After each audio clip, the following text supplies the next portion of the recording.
Hello friends, welcome back to my channel epic money shit. दोस्तों, क्या आपने कभी सब्जी मंडी या वीकली मार्केट में शॉपिंग की है? वहाँ पे सभी सेलर्स चिल्ला चिल्ला के अपने स्टॉल पे कस्टमर को बुला के सील करते हैं, और कुछ ऐसा ही सब्जी मंडी में भी होता है। 100 रुपये का एक शेयर ले लो या 500 रुपये का एक शेयर ले लो, कुछ ऐसे ही। ये अच्छी बात है कि अब शेयर्स को खरीदना या बेचने के लिए इतना जोर नहीं लगाना पड़ता, लेकिन पहले शेयर्स को खरीदना या बेचने के लिए ऐसे ही करना पड़ता था। अगर आपको मुझ पर यकीन नहीं तो ये वीडियो देखो। For 2 hours every day, broker Sundar Iyer is crammed onto the trading floor. Tell us what are all the hand signals? What are they for? That means we were buying at 85 and we are selling at 87 and a half. Two-way code. What's it like though at the moment out there on the floor? It must be tough. You're getting pushed and shoved. Does it get violent at times? Yes, many times when there are very volatile scripts, it does go beyond just pushing and prodding. It goes to deep shouting and even fights, hand fights. Sometimes it takes place, but that's all part of the game. Yeah, that's all part of the game, and people do enjoy it at the end of the day. Is it fun? It's very much fun, I must tell you. तो देखा आपने shares की buying और selling कैसे होती थी। अच्छी बात है कि अब शेयर्स खरीदना और बेचना आसान हो गया है, और कोई भी चीज़ हो, चाहे वो शेयर्स हो, डिवेंचर्स हो, बॉन्ड्स हो या सोने के सिक्के हों, अब ऐसे ही खरीदे और बेचे जाते हैं, और उनकी ट्रेडिंग सिर्फ कुछ ही मिनटों में हो जाती है। लेकिन ऐसा क्या हुआ?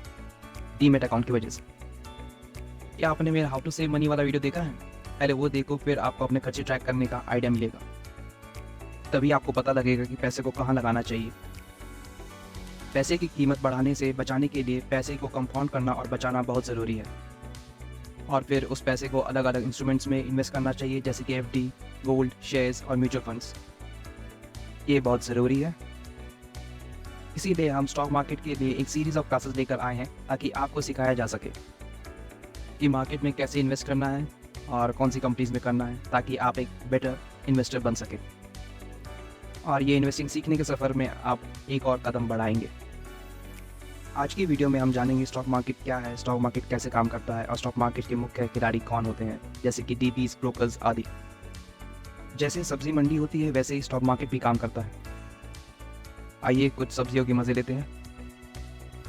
देखो यहाँ कितने सारे सब्जियाँ और फ्रूट्स बिकते हैं।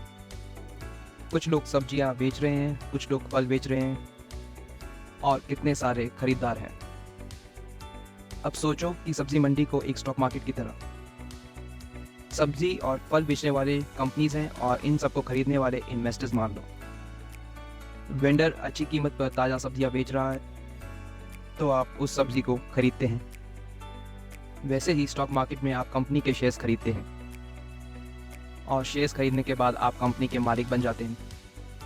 यानी अगर आप कंपनी के 100 शेयरों में से एक शेयर खरीदते हैं, तो आप कंपनी के 1% मालिक बन जाते हैं।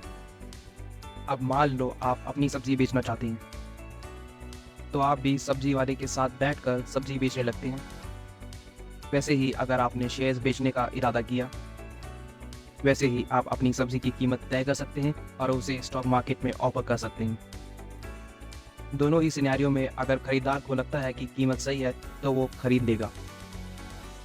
अगर उसे प्राइस ज़्यादा लगता है तो वो नहीं लेगा। अब अगर हम टेक्निकली समझे तो शेयर्स एक कंपनी का मालिकाना हक है। जब एक कंपनी लोगों से पैसे लेती है, जैसे कि हम शेयर्स के बदले में, तो उसे लिस्टेड कंपनी कहते हैं। और अगर हम शेयर्स खरीदना या बेचना चाहते हैं, तो वो स्टॉक मार्केट में ही कर सकते हो।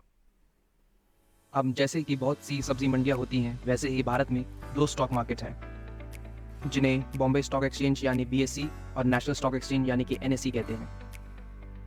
इन्हें स्टॉक एक्सचेंज कहा जाता है। जैसे सब्जी मंडी खरीदारों और बेचने वालों को जोड़ती है, आप सब्जी मंडी में सारे बेचने वाले और आप सब्जियों की कीमत जानते हैं, वैसे ही स्टॉक एक्सचेंज के जरिए इन्वेस्टर्स कंपनी के शेयर्स की कीमत जानते हैं। इसी तरह स्टॉक एक्सचेंज शेयर्स की लिक्विडिटी और उनकी ट्रेडिंग में ट्रांसपेरेंसी बनाए रखता है। एक काम करो, गूगल पर जाओ और रिलायंस का नाम टाइप करो और उसके पीछे शेयर प्राइस ज़रूर लिखना, क्योंकि रिलायंस लिस्टेड है तो उसकी शेयर प्राइस मिल जाएगी।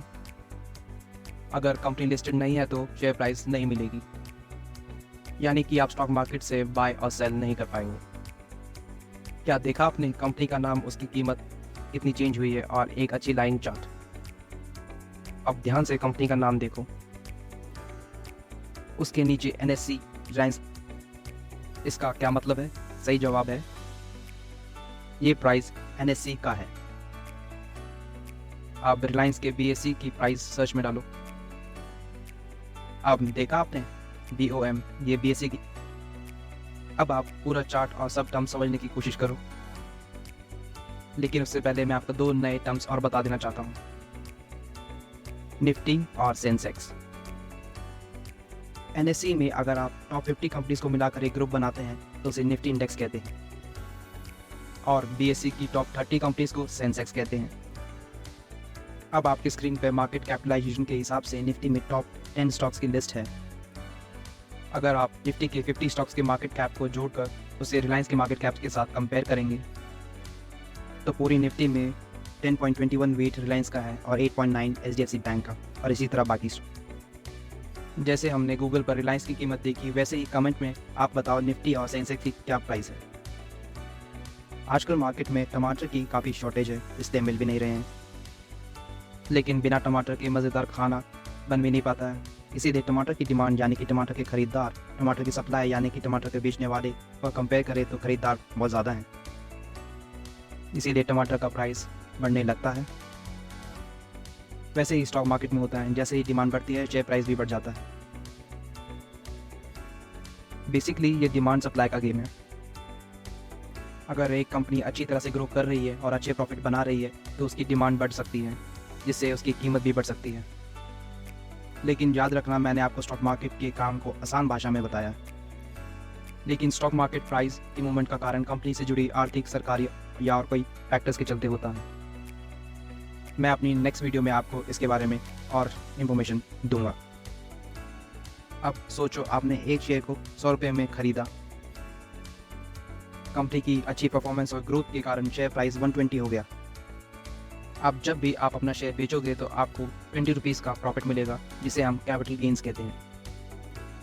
और अगर शेयर की प्राइस 90 रुपीज़ हो जाती और आप उसे बेचते तो आपको 10 रुपीज़ का लॉस होता। Stock market shares, demand and supply और कैपिटल गेन्स, कैपिटल लॉस का खेल है। आप सब्जियों को फ्रिज में रख सकते हैं, लेकिन शेयर्स को कहाँ रखोगे, अलमारी में या बैंक में? चलो शेयर्स की जर्नी को समझते हैं। शेयर्स हमारी कहानी का हीरो है। वो सेलर के साथ डीमैट अकाउंट में रहता है। उसका सिर्फ एक काम है, सेलर से बायर तक पहुंचना, और वो इस काम में मास्टर है। लेकिन इन 24 घंटों में ये बायर्स के साथ और भी सारे बायर्स के साथ मिल जाता है, जैसे TP, डिपॉजिटरी और क्लियरिंग हाउस। पहले शेयर्स पेपर की फॉर्म में होते थे, लेकिन कभी कभी सेलर से बायर तक पहुंचते वक्त फट भी जाया करते थे। कभी कभार तो चोरी भी हो जाया करते थे।